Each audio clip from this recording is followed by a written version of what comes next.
Hello students, তোমাদের সবাইকে আমাদের চ্যানেলে ওয়েলকাম জানাই। আজকে আমরা দেখো তোমাদের ক্লাস 6 এর যেটা প্রথম পর্বের পরীক্ষা ফার্স্ট সামেটিভ ইভ্যালুয়েশন, তার জন্য আমরা গণিত থেকে সাজেশনের ক্লাস প্রোভাইড করতে চলেছি। আজকের ক্লাসে তোমাদের এই টেক্সট বুক থেকে যে সমস্ত গাণিতিক সমস্যাগুলো ভীষণ ইম্পর্টেন্ট, যে প্রশ্নগুলো তোমাদের ফার্স্ট টার্মের পরীক্ষায় সাধারণত স্কুলের প্রশ্নপত্রে আসে, সেই কোশ্চেনগুলো বা সাজেশনের ক্লাস আমরা আজকের ক্লাসে আলোচনা করব। এবং তোমাদের ফার্স্ট টার্মের পরীক্ষায় বেশিরভাগ স্কুলে দেখো 1 থেকে 5 এই 5টি চ্যাপ্টার এসে থাকে, তবে কিছু কিছু স্কুলে 6 নম্বর চ্যাপ্টার পর্যন্তও কিন্তু প্রশ্ন আসে। তাই আজকের ক্লাসে আমরা 1 থেকে 6 নম্বর চ্যাপ্টার পর্যন্ত প্রত্যেকটা যে কোষে দেখি রয়েছে এবং নিজে করি কিছু কিছু চ্যাপ্টার রয়েছে যেগুলো থেকে তোমাদের প্রশ্ন আসে। মূল কথা হলো প্রত্যেকটা ইম্পর্টেন্ট কোশ্চেন যেগুলো বিভিন্ন স্কুলের পরীক্ষায় এসে থাকে, প্রশ্ন বিচিত্রাতেও তোমরা বহুবার পেয়েছো, সেগুলো আমরা আজকের ক্লাসে আলোচনা করব। দেখো প্রথম চ্যাপ্টার হচ্ছে কোষে দেখি 1.1। এখান থেকে সাধারণত তোমাদের এই যে সরলগুলো রয়েছে, সরলগুলো তোমাদের দেখে যেতে হবে। তার মধ্যে দেখো সবগুলো ভীষণ ইম্পর্টেন্ট, তার মধ্যে থেকে 2 এর এ তোমরা ভালো মতো ভাবে দেখে যাবে, তোমরা এটা মার্ক করে নাও।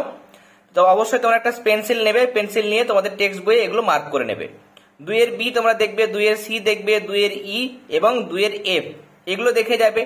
এগুলোর মধ্য থেকে যেমন দেখো 2 এর এটা কিন্তু ভীষণ ইম্পর্টেন্ট, অনেক স্কুলে দিয়ে থাকে। আবার দেখো 2 এর যেটা ই, এটাও কিন্তু ভীষণ ভীষণ ইম্পর্টেন্ট। এরপরে পরের পাতায় চলে যাব। দেখো এখানে শূন্য ছাড়া কোন সংখ্যার গুণিতকগুলি কি হয়, অসংখ্য হয়। এই শর্ট কোশ্চেনটাও কিন্তু তোমরা দেখে যাবে। এরপরে আমরা চলে যাব। দেখো 2 হলো শর্ট কোশ্চেন, যদি বলে প্রথম মৌলিক সংখ্যা কোনটি। প্রথম মৌলিক সংখ্যা যদি বলে তাহলে প্রথম মৌলিক সংখ্যা তোমরা মনে রাখবে 2। 2 হচ্ছে যুগ্ম বা জোড় কিন্তু মৌলিক সংখ্যা, আর 1 কিন্তু মৌলিকও নয় আবার যৌগিকও নয়। এই শর্ট কোশ্চেনগুলো তোমরা দেখে যাবে। এরপরে আমরা চলে যাব। দেখো একদম এখানে তোমাদের একটা উদাহরণ দেওয়া হয়েছে ভাগ বক্রের সাহায্যে 25, 35, 60 এর গসাগু, এটা তোমরা দেখবে। নেক্সট আমরা চলে যাব। দেখো পেজ নম্বর তোমাদের আমরা বলে দেব, পেজ নম্বর হচ্ছে 16। 16 পাতায় দেখো দেওয়া হয়েছে 1 এর এটা তোমরা দেখে যেতে পারো। এখানকার মধ্যে দেখো সেরকম কিছু নেই। পরের পাতায় চলে যাও। দেখো 6 এর এ, পরস্পর মৌলিক সংখ্যার গসাগু তোমরা জানো 1 হয়, আর পরস্পর মৌলিক সংখ্যার লসাগু মানে হচ্ছে সেটা সংখ্যা দুটির গুণফল। এরপরে দেখো এখানে চলে যাও, মৌলিক উৎপাদককে বিশ্লেষণ করে লসাগু খুঁজি, এই প্যাটার্নটা তোমরা প্র্যাকটিস করে যাবে। এরপরে দেখো এখানে 15, 16 দাগ, 17 দাগ এবং 18 দাগ রয়েছে, তার সঙ্গে 20 দাগের প্রশ্ন।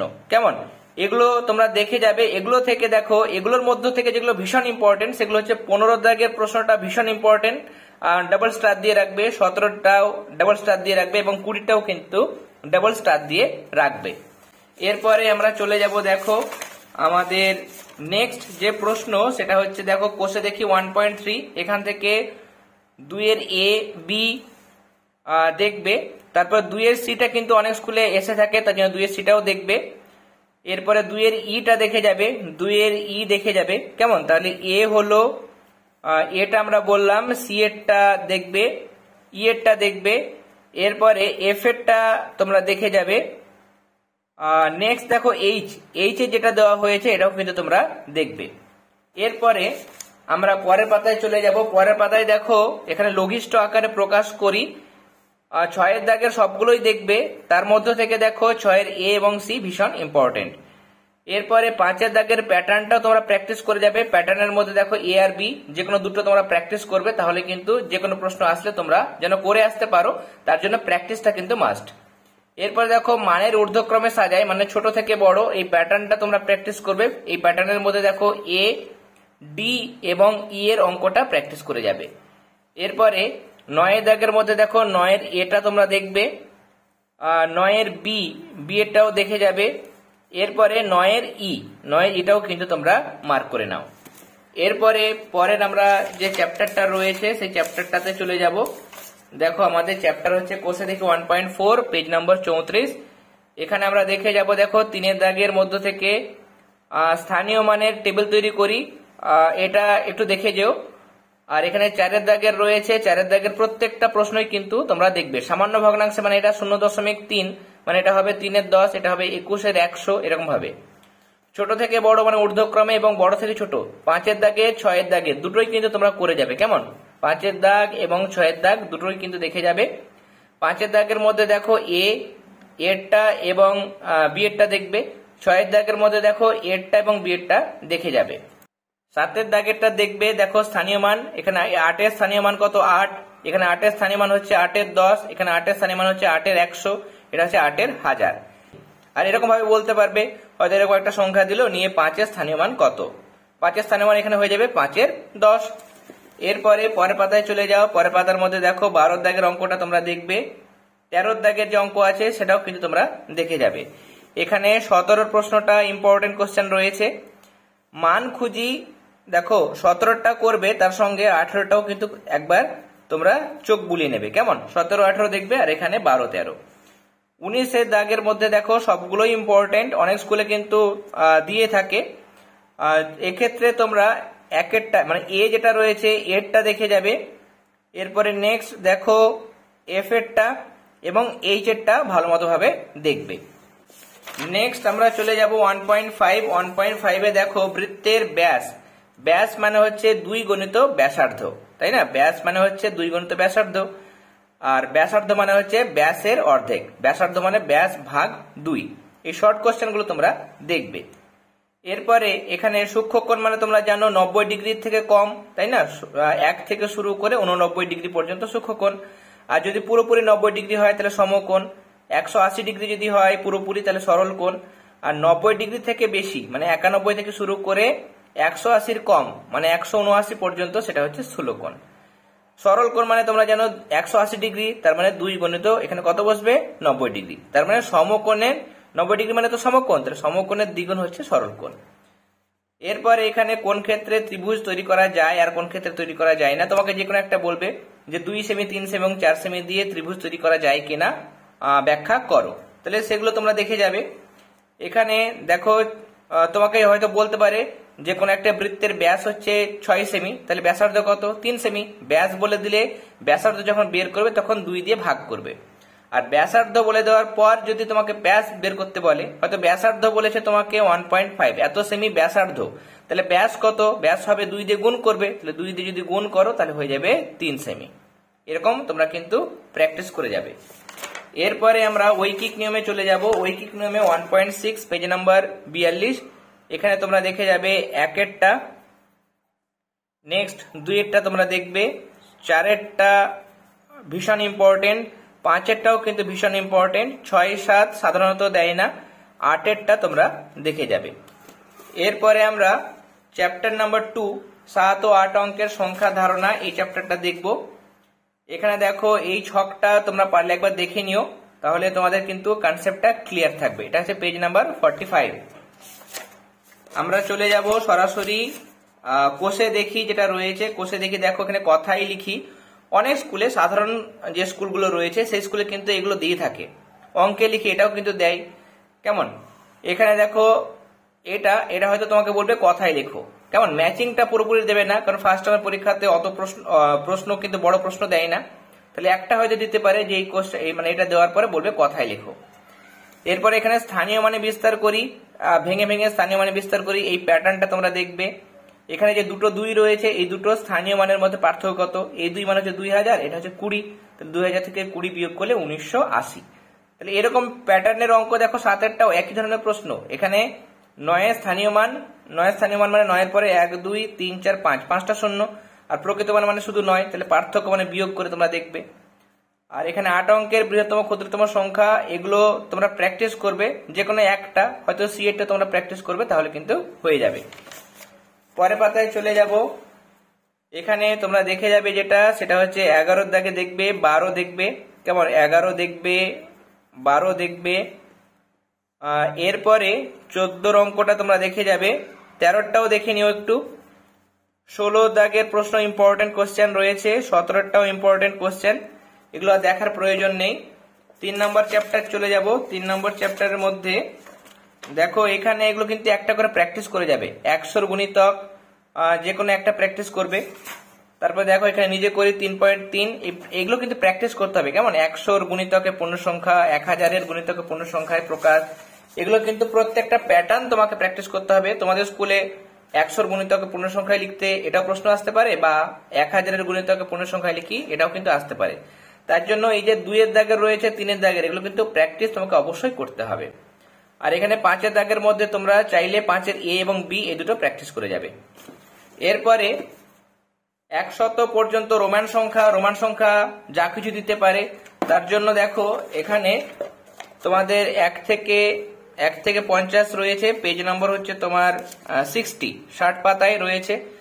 আর এদিকে 51 থেকে 100 পর্যন্ত প্রত্যেকটা দেখো হিন্দু আরবিক সংখ্যা এবং রোমান সংখ্যা তোমাকে বলতে পারবে, হয়তো তোমাদের দিয়ে দিল যে 60টা রোমান সংখ্যায় লেখো, তাহলে LX এরকম ভাবে দিতে পারে।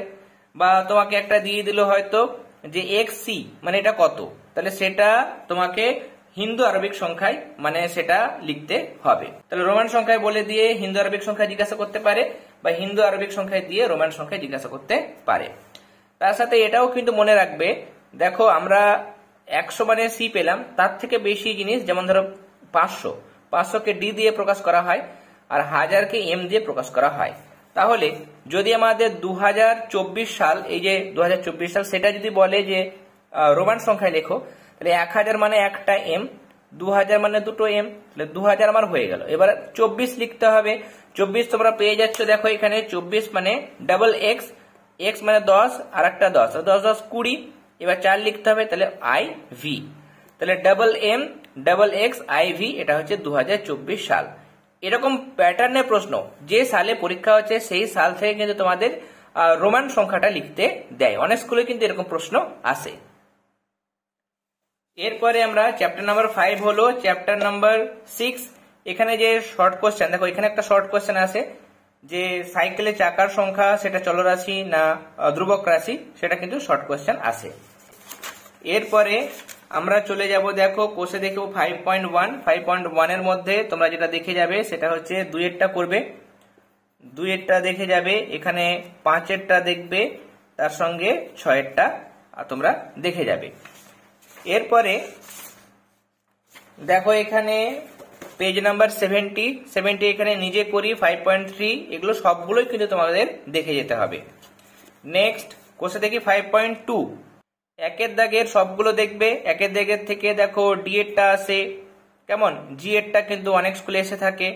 2-এর দাগের সবগুলো দেখতে হবে। 2-এর দাগের সবগুলোর মধ্যে দেখো এটা এখানটা G-এরটা, H-এরটা, কেমন, K-এরটা, সবগুলোই কিন্তু ভীষণ ইম্পর্টেন্ট।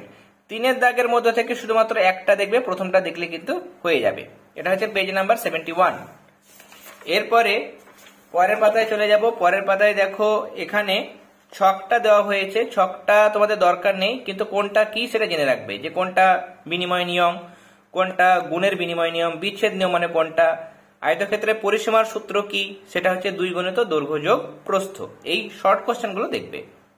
5-এর দাগের প্রত্যেকটা প্রশ্ন ভীষণ ইম্পর্টেন্ট, তার মধ্যে 5-এর A, B এবং D এই তিনটে তোমরা ভালো মতভাবে দেখবে। প্রশ্ন বিচিত্রায় কিন্তু এর প্রশ্নটাও অনেক সময় লক্ষ্য করা গেছে, তাই জন্য এরটাও কিন্তু তোমরা দেখে যাবে। এরপরে লাস্ট চ্যাপ্টার রয়েছে চ্যাপ্টার নাম্বার 6, ভগ্নাংশকে পূর্ণ সংখ্যা ও ভগ্নাংশ দিয়ে গুণ ও ভাগ। এই চ্যাপ্টারের মধ্যে আমরা দেখো এখানে এই জায়গাটা যেটা রয়েছে, পেজ নাম্বার হচ্ছে 78। এখানে 1 বছরের 3/4 অংশ বহুবার কিন্তু প্রশ্ন বিচিত্রায় জিজ্ঞাসা করা হয়েছে। 5 টাকা 3/4 অংশ, এটাও কিন্তু তোমরা দেখবে। তাহলে এই দুটো ভীষণ ইম্পর্টেন্ট 1 নম্বরের জন্য। এরপরে আমরা চলে যাব, দেখো এখানে এই তুলনা, এই যে 7-এর উদাহরণ রয়েছে, 8-এর উদাহরণ, এই দুটো উদাহরণ তোমরা একটু দেখে নিও। এখানে দেখো নিজে করি 6.3, এগুলোর মধ্যে 4-এরটা এবং 5-এরটা শর্ট কোশ্চেন আমি আনসার করে দিয়েছি। 4-এর 5-এর এই দুটো শর্ট কোশ্চেন তোমরা দেখে যাবে 1 মার্কসের জন্য। এখানে এই দুটো একটু রিডিং পড়ে নিও। এরপরে আমরা চলে যাব, দেখো সরাসরি কোষে দেখি 6। এখানে 1-এর A দেখবে, 1-এর B দেখবে। এরপরে আর সেরকম দেখার নেই, পরের পাতায় চলে যাও। পরের পাতার মধ্যে দেখো G-এরটা, 4-এর অঙ্ক, 6-এর অঙ্ক, 9-এর অঙ্ক। এখানে 11-এর যে অঙ্কটা আছে সেটাও কিন্তু ভীষণ ইম্পর্টেন্ট, 11-এর অঙ্কটা তোমরা দেখে যাবে। এখানে দেখো 13-এর দাগের মধ্যে, 13-এর দাগের প্রথমটা বহুবার প্রশ্ন বিচিত্রায় জিজ্ঞাসা করা হয়। 2-এরটাও দেখবে, 3-এরটাও কিন্তু তোমরা দেখে যাবে। এখানে দেখো 14 নম্বর যে অঙ্ক সেটা কিন্তু অনেক স্কুলে এসে থাকে, 14 নম্বরটা তোমরা প্র্যাকটিস করবে। আর এখানে 17 নম্বর যে প্রশ্নটা রয়েছে, যদি সম্ভব হয় তাহলে 17 দাগের প্রশ্নটাও কিন্তু তোমরা দেখবে। সরলগুলো ভীষণ ইম্পর্টেন্ট। সরলগুলোর মধ্যে দেখো তোমরা যেগুলো বেশি ভালো মতো ভাবে দেখবে সেটা হচ্ছে 5-এরটা দেখবে ভালো করে, 6-এরটা, 7, 8, 9, 10। আর তার সাথে যে স্কুলে একটু টাফ কোশ্চেন করা হয় সেখানে কিন্তু এই 12 দাগের প্রশ্নটাও কিন্তু আসতে পারে, তাই জন্য এটাও কিন্তু তোমরা দেখে যাবে। তাহলে আজকে আমরা তোমাদের ফার্স্ট টার্মের পরীক্ষার জন্য গণিত বিষয়ের যে 6টা চ্যাপ্টার রয়েছে সেই 6টা চ্যাপ্টার থেকে কোন কোন প্রশ্নগুলো তোমরা ভালোভাবে প্র্যাকটিস করে যাবে সেই সমস্ত সাজেস্টিভ কোশ্চেনগুলো আমরা আলোচনা করলাম। এই সমস্ত কোশ্চেনগুলো যদি তোমরা ভালোভাবে প্র্যাকটিস করো তাহলে আশা করি সমস্ত প্রশ্নই তোমরা কমন পেয়ে যাবে এবং তোমাদের পরীক্ষা ভীষণ ভালো হবে। আজকের ক্লাস ভালো লেগে থাকলে অবশ্যই ক্লাসটিতে লাইক দেবে। যারা এখনো পর্যন্ত চ্যানেলটি সাবস্ক্রাইব করনি তারা অবশ্যই সাবস্ক্রাইব করে নিও এবং আমাদের আজকের ক্লাস অবশ্যই তোমাদের ফ্রেন্ড সার্কেলের মধ্যে বেশি বেশি করে শেয়ার করো। তাহলে আজকের ক্লাস এতটাই। তোমরা সবাই ভালো থেকো। All the very best.